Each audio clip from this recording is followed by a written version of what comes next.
People always ask me when I knew she wasn't coming back. The truth is, I think I knew the night she whispered goodbye like it was a promise, not a warning. I remember it was a Thursday. Funny how your brain freezes that kind of detail, like it matters. I came home late from my shift, blood on my uniform from a motorcycle crash, still smelling like diesel and adrenaline, and the house was silent. Too silent. The kids were asleep. Isaac was curled up on top of his covers again, book still open next to him. Nora had kicked off her socks like she always did, one stuffed between the bed frame and wall. But Rachel wasn't there. At first, I thought she might have stepped out to clear her head. It wasn't unlike her to take late-night walks when things got heavy. Then I saw the letter on the kitchen counter, right next to the leftover lasagna I'd brought home. It wasn't long. Barely a paragraph. Jeremy, I'm so sorry. I need to figure out who I am again. I don't know what that means yet, but I can't do it here. Please take care of the kids. I'll reach out when I can. Rachel. I stood there, reading it again and again, as if the ink might rearrange into something else if I just stared hard enough. That was the night everything cracked open. The next morning, I told Isaac and Nora that Mommy had gone to visit a friend. I told them it was temporary. I told them it had nothing to do with them. And I lied. Repeatedly. Because how the hell do you explain abandonment to an 8-year-old who still thinks monsters live in closets? I didn't go to work that day. I called Mary, my younger sister, and she came over immediately. She didn't ask a lot of questions. Just took one look at me, at the letter, and made coffee without saying a word. That's always been her way. Steady in the storm. I sat at the dining table while Nora ate her cereal and Isaac watched cartoons like the world hadn't just shifted on its axis. Rachel's seat was empty. I kept glancing at it, waiting for the sound of her slippers, her laugh, anything. Nothing came. The first few days were mechanical. Wake up, make breakfast, pack lunches, pretend. Every time the phone buzzed, I hoped it was her. Every time it wasn't, I felt that dull thud in my chest all over again. People noticed. The neighbors, the other paramedics, my mother, everyone danced around it. No one asked directly. I think they were afraid of what the answer might be. On the 6th night, after the kids went to bed, I opened a blank notebook and wrote, Day 6. I think the kids believe me for now, but I don't believe myself. I keep replaying everything. Did I miss the signs? Was she unhappy for years? Was I just too tired to notice? I don't know how to be both parents at once. I don't know how to hold this house together while falling apart inside. I closed the book and put it in the drawer. That would become my ritual, my way of bleeding quietly. It wasn't like we were perfect. No marriages. But we had routines. Friday night pizza. Saturday park mornings. Laundry on Sundays. I thought those things meant something. Rachel hadn't said the word affair. She hadn't mentioned anyone. But there was something in the way she'd started pulling away in the months before. Fewer kisses. Less laughter. That distant look in her eyes, like she was halfway somewhere else. She had changed, and I thought it was just motherhood eating away at her identity. I told myself we'd fix it later. That once the kids were older, we'd travel again. Talk again. Touch again. But later never came. I washed her favorite coffee mug and set it back on the shelf like she might use it tomorrow. I left her jacket hanging on the hook. For weeks, the silence in our bedroom was brutal. I started sleeping on the couch, partly out of exhaustion, partly because her absence screamed louder between those walls.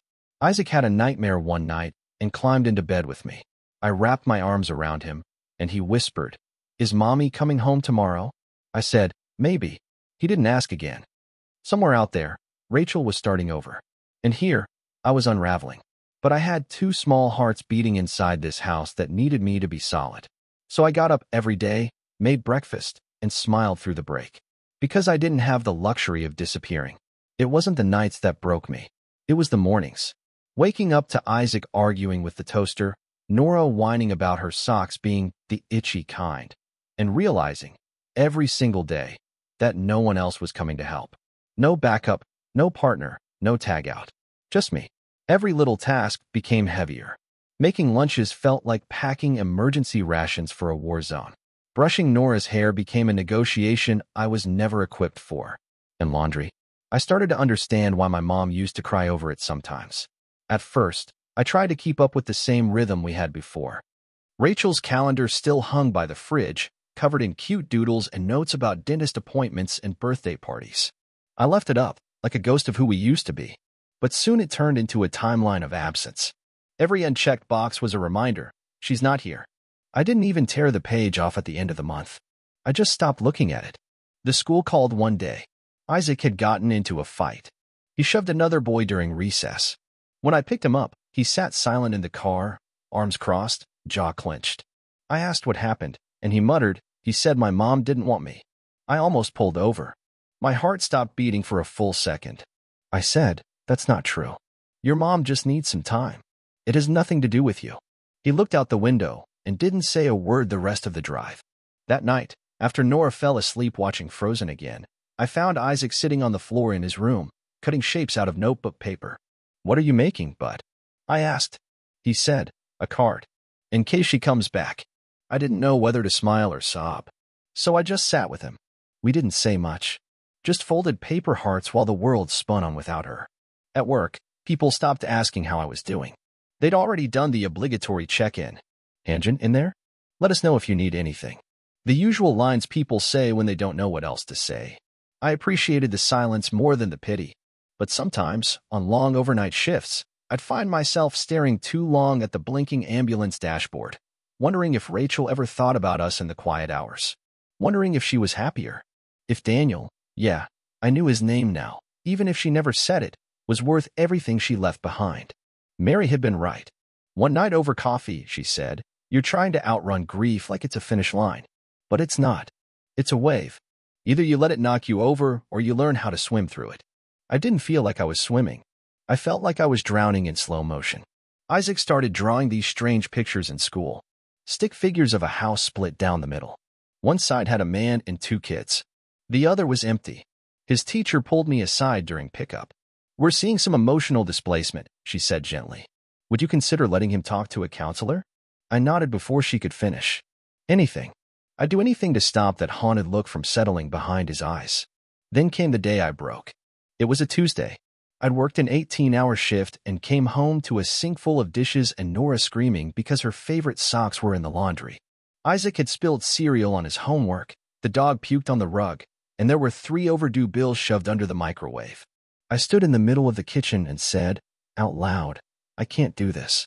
Not to anyone in particular. Just to the ceiling. To the goddamn refrigerator. To the silence Rachel left behind. Nora stopped crying. Isaac came around the corner and stared at me. And I realized, too late, that those were words they should never hear. Words that feel like abandonment even when you're still there. I knelt down, pulled both of them close, and said, I didn't mean that. I'm tired, that's all. But I'll never leave. Not ever. I promise. Nora wiped her nose on my shirt and said, it's okay, Daddy. I can wear the scratchy socks today. And somehow, that broke me even more. Later that night, I wrote in the notebook. Day 39. I lost it today. In front of them. I swore I wouldn't. But I did. The guilt is crushing. They didn't ask for this. I'm trying to be 2 people and I'm failing. I miss her so much it makes my bones hurt. But I can't hate her either. Because if I hate her, they'll feel that hate inside themselves. And I won't let them carry that too. Tomorrow, I'll try again. Because what choice do I have? They say kids are resilient. I don't know if that's true or if they're just better at hiding the cracks than adults are. A few months after Rachel left, we stopped waiting. There was no official conversation, no announcement. But one morning, Isaac stopped setting aside a piece of toast for her. Nora stopped asking when she'd be back. And I stopped double-checking my phone before bed. We didn't talk about it. We just shifted. I started waking up before the kids to pack lunches and drink 1 full cup of coffee while the house was still quiet. That silence used to haunt me now. I needed it. Like armor. Like breath. The new routine wasn't beautiful. It was survival, stitched together with duct tape and sheer will. Mondays were for laundry. Tuesdays were leftover night. Wednesdays were grilled cheese and cartoons after school because I couldn't always cook and hold it together. Fridays I tried to take off work early, so we could have at least one night where no one was rushing, no one was pretending. Mary came by every Thursday to help. She'd fold clothes, do dishes, bring groceries. She never stayed long, never hovered. But her presence grounded me in a way I didn't know I needed. Once, she said, you're doing better than you think. I didn't respond. I just kept scrubbing peanut butter off a plate.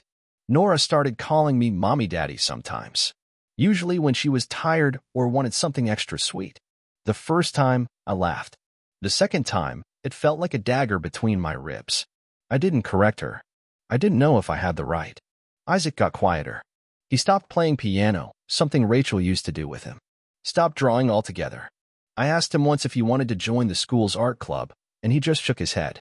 She's not coming back, right? He asked one night, out of nowhere, while I was folding socks. I froze. I don't know, I said honestly. But I know I'm here. Always. He nodded like he understood more than any 8-year-old should. That night, I opened the notebook again. Day 88. They're adjusting. I'm not sure if that's a good thing or a heartbreak in disguise. Nora has stopped crying at bedtime. Isaac doesn't mention her anymore. Is that healing? Or repression? Some days I want to erase her. Other days I find myself whispering her name when no one's around. We went to the zoo in May. Just the three of us. I packed sandwiches and juice boxes. Isaac brought a disposable camera he got in a cereal box, and Nora wore a sunnet way too big for her head. At one point, we stood watching the giraffes. Nora reached up and grabbed my hand, and Isaac took a photo of us without saying a word. It wasn't perfect. It wasn't even that joyful. But it was real. And for a fleeting second, I felt okay. Summer came, and with it, the long stretch of days I used to rely on Rachel to help fill. Swimming lessons. Library trips. Sunscreen battles. The chaos of keeping two kids entertained while holding a job and pretending not to be falling apart. Somehow, we survived. And one night, lying on the floor with the kids watching a movie, Nora crawled into my lap and whispered, "We're still a family, right?" I nodded. Always. That night's journal entry was short. Day 121. I think we're learning how to live again. It's not the same life. But maybe that's okay. It started small. Subtle. Why don't we call Mommy anymore? Nora asked it while coloring at the kitchen table, not even looking up. She said it like she was asking for more juice. Simple. Direct. Unaware of the depth it punched into my gut. I was slicing apples. My hands didn't stop moving, but my breath did. I said, "She's busy right now, sweetheart. She'll call when she can." Nora nodded. "Okay," she said. Then, "Do you think she still likes dogs?" We didn't have a dog. Rachel always wanted one, but said she couldn't handle the mess. "I think she probably still likes dogs," I answered, voice tight. Nora went back to her coloring. That was the beginning. Isaac didn't ask questions like Nora did. His came in colder forms, quiet observations wrapped in logic. One night after dinner, he looked up from his homework and asked, "How far can a person drive in 8 hours?" I said, "Depends on how fast you're going." Why? No reason. But I knew. His mind was tracing highways, trying to map the distance between himself and the mother who vanished without saying goodbye. I started dreading bedtime. Not because the routine was hard, it was, always, but because that's when the questions surfaced. Why did Mommy leave? Did I do something wrong? Does she still love us? And the one that always tore me to pieces. Do you think she'll come home if I'm really good? I told them the only version of the truth I thought they could survive. No, it's not your fault. Yes, she loves you. I don't know when she'll come back. Half-truths. Hopeful lies. Desperate omissions. I kept telling myself I was shielding them, protecting their hearts. But every night I wondered if I was building a wall between them and reality too high to ever climb down from. Mary noticed. She came over one night and found me sitting on the porch with my head in my hands, the baby monitor crackling beside me. "I can't keep doing this," I whispered. "Yes, you can," she said. I looked at her. What if they hate me when they're older? What if they find out the truth and think I kept it from them? "You didn't lie. You softened the blow," she said. "That's what parents do." But I wasn't sure anymore. Isaac found an old photo one afternoon while digging through drawers for batteries. A picture of Rachel holding him as a baby, beaming. He brought it to me. Was she happy then? I stared at it. "Yeah," I said. She was. He didn't say anything for a long time. Then, was she happy when she left? I looked at him and told the truth. I don't know. That night in my journal. Day 146. Their questions are getting sharper. Not just where, but why. I don't have answers. And I'm afraid when I do, they'll change everything. Later that week, I overheard Nora talking to her stuffed animals. She had to go find herself, she whispered. But I hope she doesn't forget where we are. I left the room before she could see me cry. There's a line we all walk as parents. Between truth and protection. Between giving them the facts and letting them stay soft a little longer. I don't know which side I'm on anymore. All I know is they're still asking. And I'm still trying to answer in a way that doesn't break them. Or me. I used to think I was alone in this. Just me, 2 kids, and a life I no longer recognized. But grief has a way of attracting quiet witnesses, people who see the cracks and step in without asking for attention. They don't announce themselves as saviors. They just show up. Mary was first, of course. She was already part of our lives. But after Rachel left, she went from the fun aunt who brought candy and sarcasm to something more sacred, a presence I didn't have to perform for. She started showing up every Thursday like it was scheduled, even though we never actually said it out loud. Laundry day, grocery day, sometimes just to sit on the floor and cry with me day. Once, she brought over lasagna, the kind Rachel used to make on Sundays. I stared at it for 5 minutes before quietly pushing the dish aside. Mary didn't say anything. She just made grilled cheese instead. Then there was Mr. Green, Isaac's 5th-grade teacher. He called me after school one day, said he noticed Isaac had stopped raising his hand in class. He's still doing the work. But something's dimmed, he said gently. I told him the truth, or at least enough of it. I'm sorry to hear that, Mr. Green said.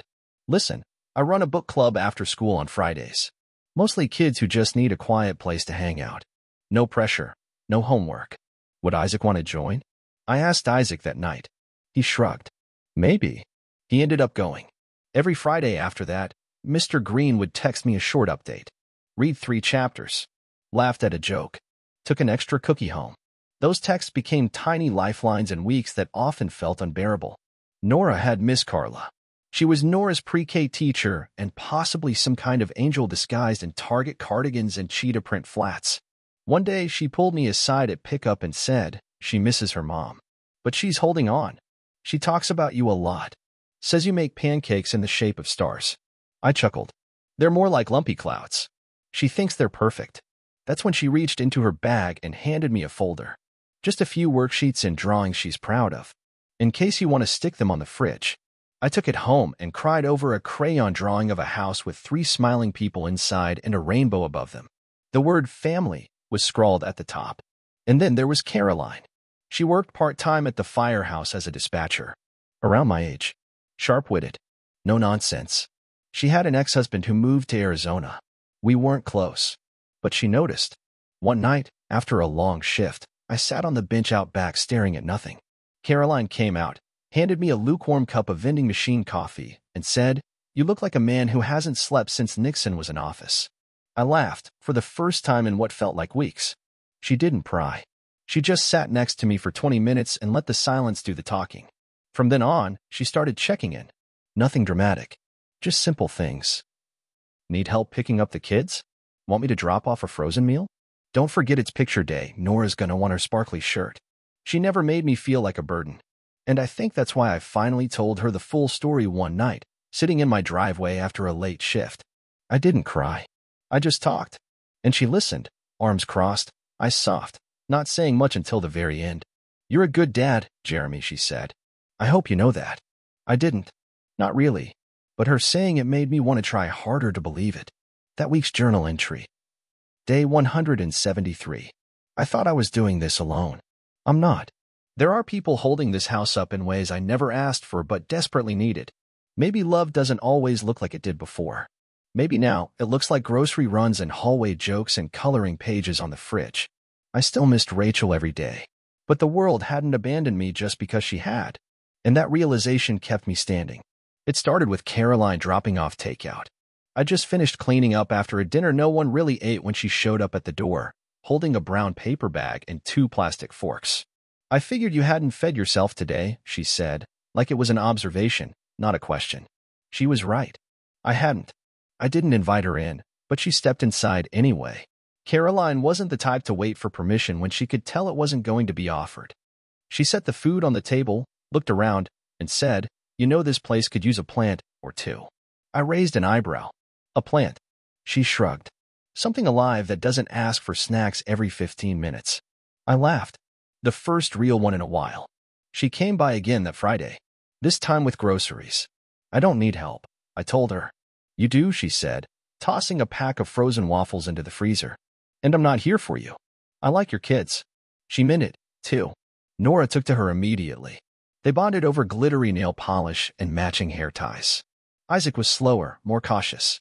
But when Caroline sat down next to him one afternoon and asked if he liked graphic novels, he lit up like I hadn't seen in months. She didn't try to replace anything. She didn't ask about Rachel. She didn't ask about the letter. She just showed up, with cereal, card games, new shoelaces for Isaac's sneakers, little things that said, "I see you trying, and I've got your back." 3 weeks in, she stayed for dinner. I made spaghetti that was a little too salty. Nora insisted on using the fancy plastic plates we usually saved for birthday parties. Isaac set the table without being asked. When Caroline thanked them, they both grinned like they'd won something. That night, after the kids went to bed, we sat on the couch while the dishwasher hummed in the background. She took off her shoes, pulled her legs up under her, and said, "You know, I like it here. It's messy, but it's honest."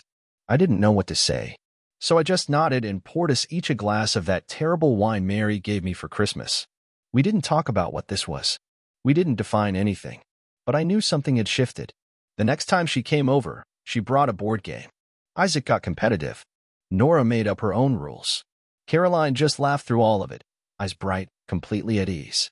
After they went to bed, she lingered at the door. "You sure you're okay with this?" she asked. "With what?" "This. Me. Being around." I didn't answer right away. Instead, I asked, "Why do you keep coming?" She looked me dead in the eye. "Because I want to." Then she kissed me. Quick. Soft. Like punctuation on a sentence we'd been tiptoeing around. And then she left. That night, I didn't write in the notebook. I didn't need to. There was nothing to grieve. Not in that moment. Just something new, warm, and unexpected settling quietly into the space Rachel left behind. The first milestone she missed was Nora's 6th birthday. It was early July, humid and loud with cicadas, the kind of day that begs for sprinklers and melting popsicles. Nora wanted a unicorn party. She circled it on the kitchen calendar herself. I asked what kind of cake she wanted. Pink, with sparkles, and magic. We did our best. Mary helped with decorations. Caroline came early with bags of party supplies and a plastic tiara that made Nora beam. Isaac helped blow up balloons, though he pretended to be too cool for it. He wore the party hat anyway. Rachel didn't call. No card. No message.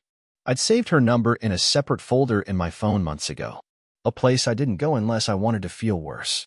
I checked it once that morning. Nothing. Nora didn't ask about her. Didn't look for her in the driveway.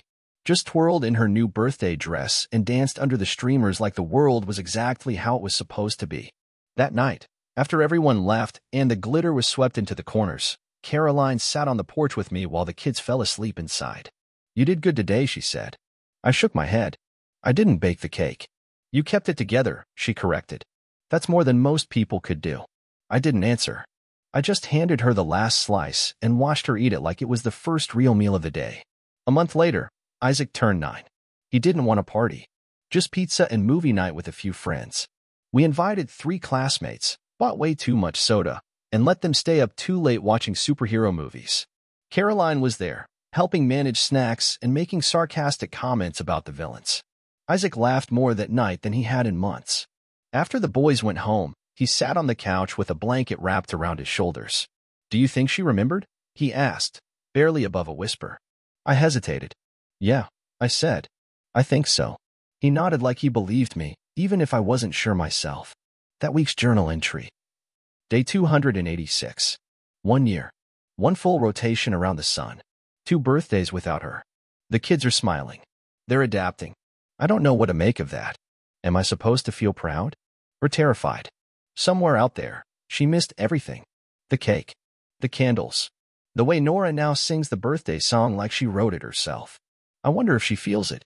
If the silence of her absence ever gets loud. Caroline didn't ask questions. She never pushed. But I saw it in the way she looked at the kids now. Softer, deeper, like she was memorizing them. And in the way they looked back at her. We never had a conversation about what we were. Not yet. But the kids didn't ask either. They just started calling her Caroline a little more gently. They let her braid hair and check math homework and tuck them in sometimes. She wasn't replacing anyone, but she was showing up. And sometimes, that's all a kid really remembers. By the time I asked Caroline to marry me, it didn't feel like a leap. It felt like the next honest step in a life we were already living. She was brushing her teeth. I was sitting on the edge of the tub, watching Nora in the mirror as she ran laps down the hallway in her pajamas, yelling something about a pillow fortress. Isaac was downstairs with headphones on, half watching a movie and half texting someone he'd pretend he wasn't interested in. I looked at Caroline, toothbrush in hand, hair tied up, tired in a beautiful kind of way. And I just said it. Marry me. She turned slowly, toothbrush still in her mouth. You're kidding. I'm really not. She studied me for a long moment, foam at the corner of her lips, and said, You're serious? Dead serious. She didn't say yes right away. She spat into the sink, wiped her mouth, looked at me again. Are you asking because it feels safe, or because you can't imagine doing the next 10 years without me? I didn't blink. Because I can't imagine the next 10 minutes without you. She let out a shaky breath. Then, finally, nodded. Okay, yes. We got married 6 months later in the backyard. The grass was uneven, the lights were cheap, the chairs borrowed from Mary's church. But Nora thought it was a fairy tale. She wore a flower crown and told everyone she was the pedal boss.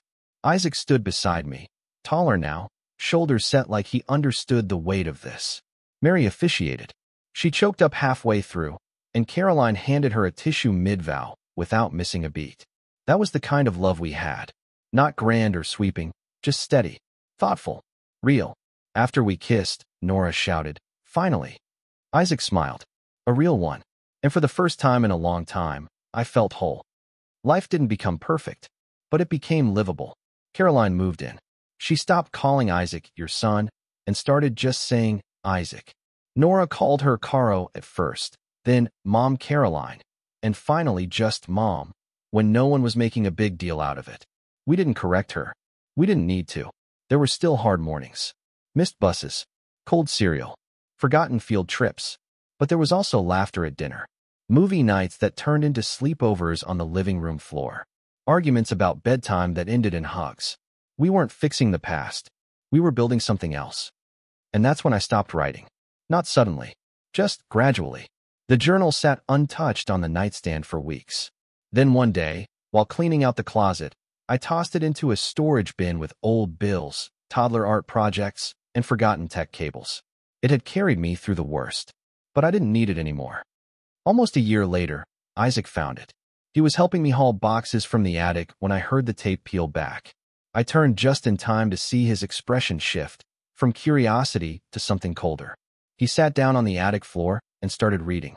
I didn't stop him. Eventually, he looked up. She left because of another man? I nodded. Daniel. He was quiet. You didn't think I deserved to know? I didn't want that to be the only version of her you remembered. She didn't come back. I know.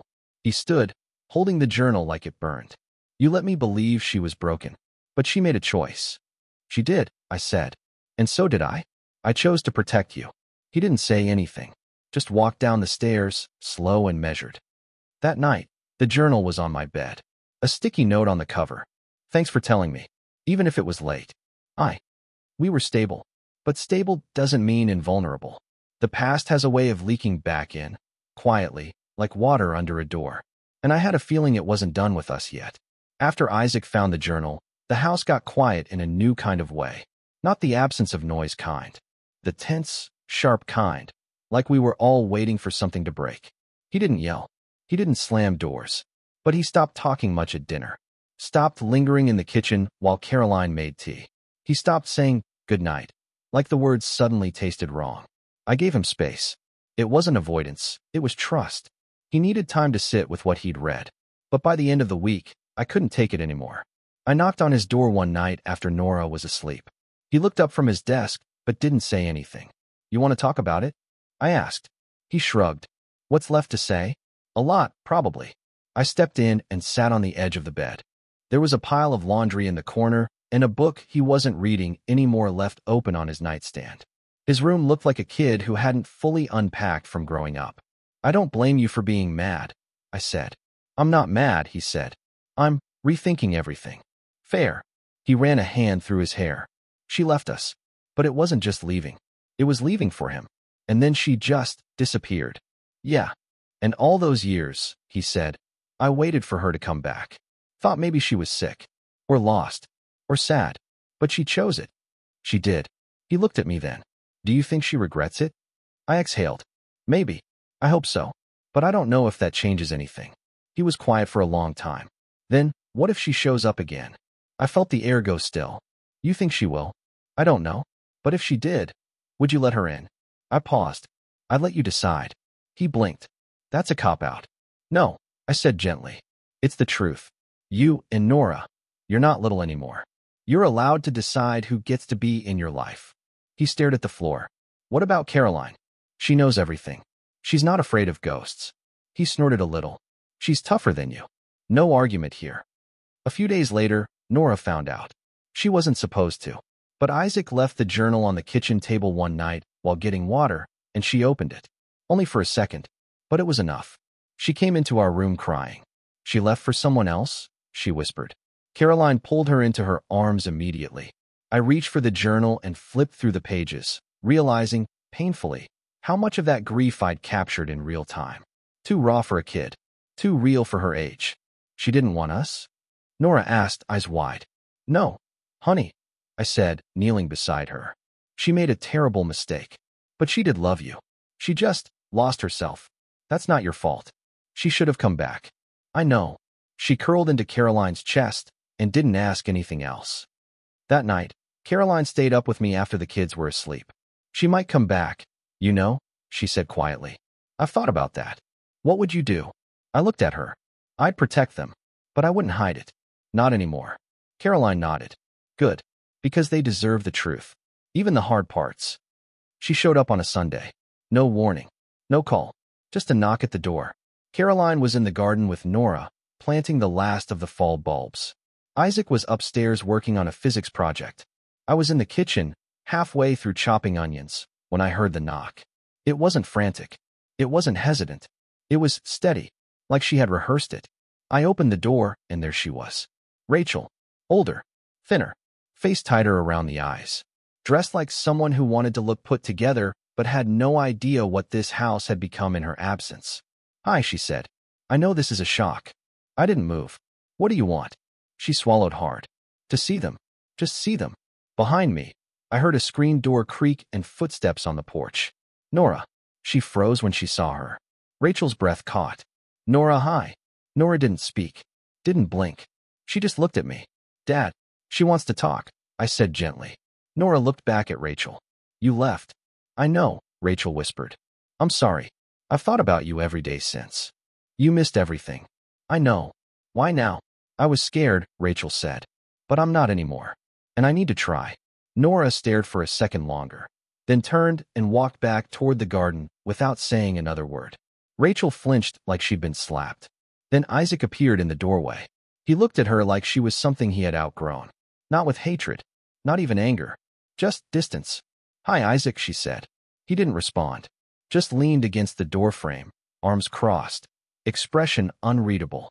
You probably don't want to see me either, Rachel said. But I needed to come. Isaac tilted his head. Needed for who? She blinked. I don't need closure, he continued. I had that the day you stopped showing up. Isaac, I remember the last thing you said to me, he cut in. You told me you'd be home for movie night. I was lying to myself, she said quietly. I didn't know how to say goodbye. You didn't say anything. You just left. I stepped in then. Maybe that's enough for today. Rachel nodded. She looked at me, really looked at me, for the first time. You look happy, she said. I'm glad. You should go, I replied. She hesitated.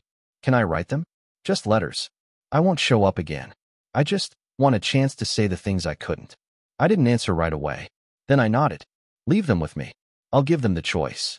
She reached into her bag and handed me 2 sealed envelopes. Then, without another word, she turned and walked down the steps and out of their lives, for the second time. This time, she didn't look back. That night, Isaac came into the kitchen while I was doing dishes. You gonna read mine first? He asked. No, I said. It's yours. Do what you want with it. He held it in his hand like it was radioactive. Then he tore it in half and tossed it in the trash. I already know everything I need to be said. Nora didn't open hers either. She just put it on her nightstand and curled into Caroline on the couch, arms tight around her waist. She didn't ask if Rachel would come back again. She already knew the answer. It was Nora who asked for the meeting. 2 weeks after Rachel showed up at the door, after Isaac tore up his letter and Caroline burned through a bottle of red wine that night just trying to keep things normal, Nora came downstairs with her envelope clutched in both hands. She said, I want to see her. But not alone. Isaac looked up from the couch. Why? I want her to see me, Nora said. And I want to ask her why I wasn't enough. That line cut straight through the air. I didn't argue. I called Rachel the next day. We met at the community center, neutral ground. Big empty conference room, dusty windows, plastic chairs. The kind of place where town halls or grief groups usually met. Rachel showed up early. She brought tissues. She wore a sweater I half recognized from before she left, like she thought it might mean something. Caroline waited outside with a book, even though she hated not being in the room. She understood, though. This wasn't her battle to fight. Nora and Isaac walked in together, side by side. Isaac didn't look at Rachel. Nora did. Rachel stood, but Nora just sat down. You can talk first, Nora said, flat. Commanding. Rachel cleared her throat. I don't expect this to fix anything. But I need you to hear this. I left because I thought it would make me feel alive again. And it didn't. It ruined everything. I spent years pretending I didn't miss you too. I was ashamed, and I didn't know how to come back from it. You didn't come back, Isaac said, voice cold. You waited until we were old enough to carry it on our own. Rachel looked like she wanted to argue, but she didn't. She just nodded. You missed my whole childhood, Nora said. You missed my recitals, my surgeries, my stupid glittery birthday parties. You weren't there when I had nightmares. Caroline was. Rachel swallowed. I know. No, I don't think you do, Isaac said. Because if you did, you wouldn't be here asking us to relive it so you can feel better.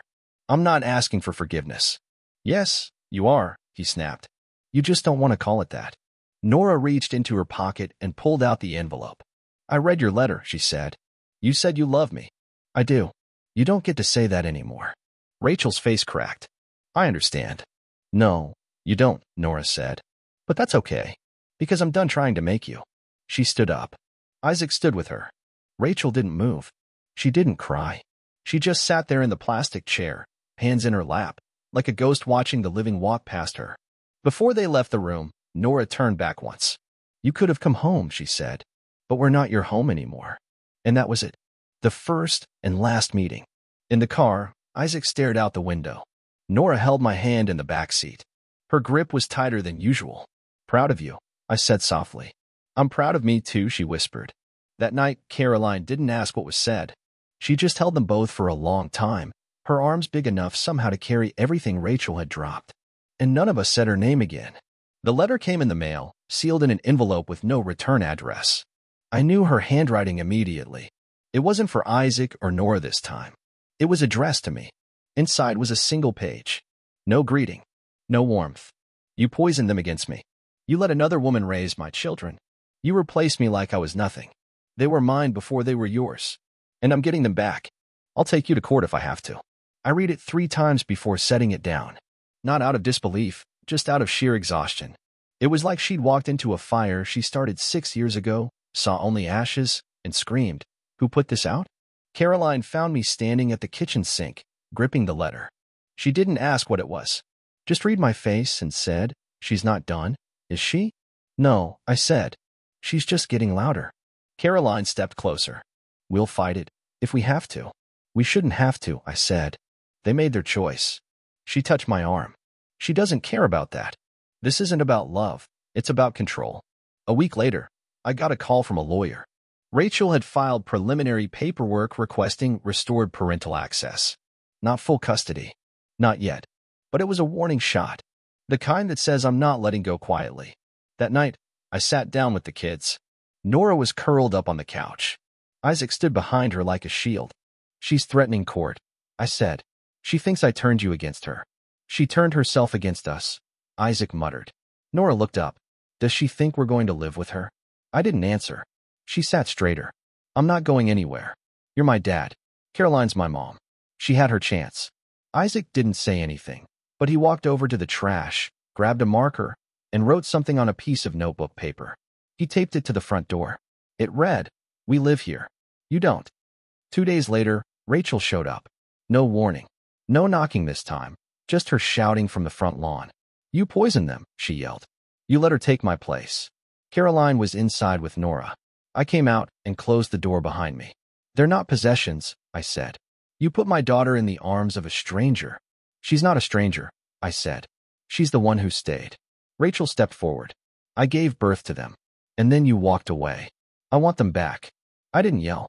I didn't flinch. I just said, they're not coming with you. She broke.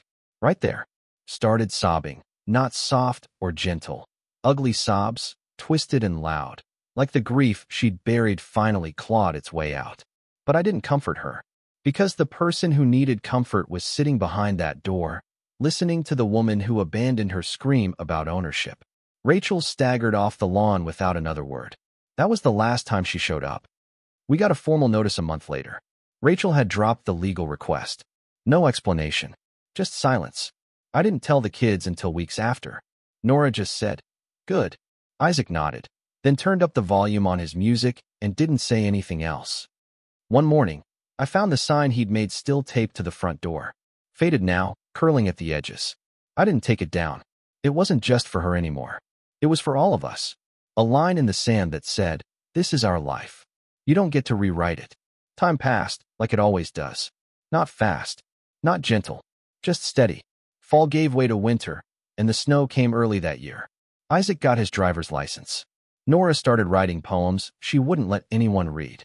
Caroline and I found ourselves watching them more than guiding them, realizing we weren't steering anymore, just walking beside them as they figured it out on their own. Rachel didn't come back. Not to the house. Not to the lawn. Not to the courtroom. We didn't hear from her again. No more letters. No more lawyers. Just silence.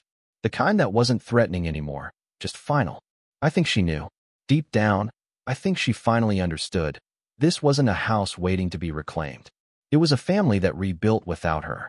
One night in January, Isaac came home from school with snow in his hair and something strange in his eyes. He dropped his bag and said, "I saw her." That was all. My stomach clenched. "Where?" "Grocery store." She looked right at me. I waited. Did she say anything? No. She just turned and walked away. He stood there for a moment, then grabbed an apple from the bowl and walked upstairs like it hadn't meant anything. But it had. 2 weeks later, Nora asked me what Rachel's favorite flower was. We were sitting at the kitchen table, just the two of us. She was doodling on the back of a math worksheet, little forget-me-nots in the margins. "Why do you want to know?" I asked. She shrugged. "Just writing something." I thought for a second. "Lilies, I think. White ones. She used to keep them on the windowsill." Nora nodded, quiet. "I don't hate her anymore." I blinked. "No. I don't forgive her," she said. "But I don't think about her all the time. That feels better." I smiled. "That's peace." That spring, Caroline and I cleaned out the attic. It was her idea. Said she wanted to clear the old energy, which made me laugh, but also made sense. We found the box with the journal in it again. She picked it up. "You want to keep this?" I opened the cover. The pages still smelled like ink and memory. Like heartbreak. "No," I said. "I don't need it anymore." We threw it into the donation pile. Caroline didn't ask if I was sure. She just squeezed my hand. On a warm afternoon in May, we had dinner outside. Caroline grilled chicken. Nora played music from a Bluetooth speaker. Isaac helped set the table without being asked. We didn't talk about the past. We didn't have to. We were here. We were whole. Not because we went back and fixed what was broken, but because we learned how to build something stronger in its place. That's what letting go looks like. Not silence. Not forgetting. But choosing the life that stayed. I used to believe closure was something you chased.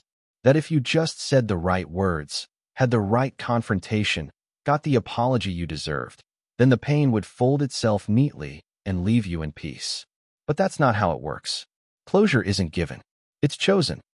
It's been a few years since Rachel disappeared for the second time.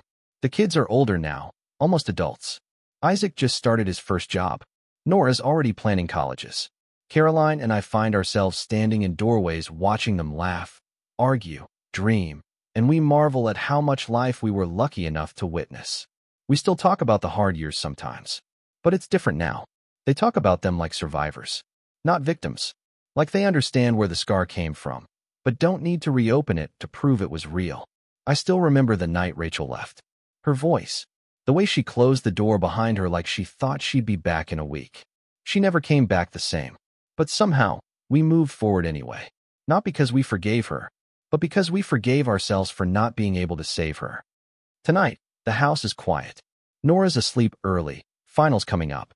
Isaac's out with friends, texting me updates I never asked for because that's who he is. Caroline's in the living room with a blanket and a true crime podcast playing in one ear. And I'm here, at the table, with one last piece of paper in front of me. I thought about starting another journal, but that season's over. So instead, I'm writing this, just one page. One final thought. Maybe someday Isaac will read it. Or Nora. Or maybe it'll get thrown out like a grocery list. That's okay. This is for me. To the man I used to be. You did it. You broke, but you didn't stay broken. You raised two extraordinary kids who carry both your strength and your softness. You loved again, not because it was easy, but because it mattered. You learned that family isn't who stays the longest. It's who shows up when it's hardest. You were left behind, but you didn't wait. You built. I fold the paper and place it in the drawer beside the stove. Not a secret, just a reminder. Sometimes love means leaving, but sometimes love means staying. Even when it hurts. Even when it's hard. Especially then.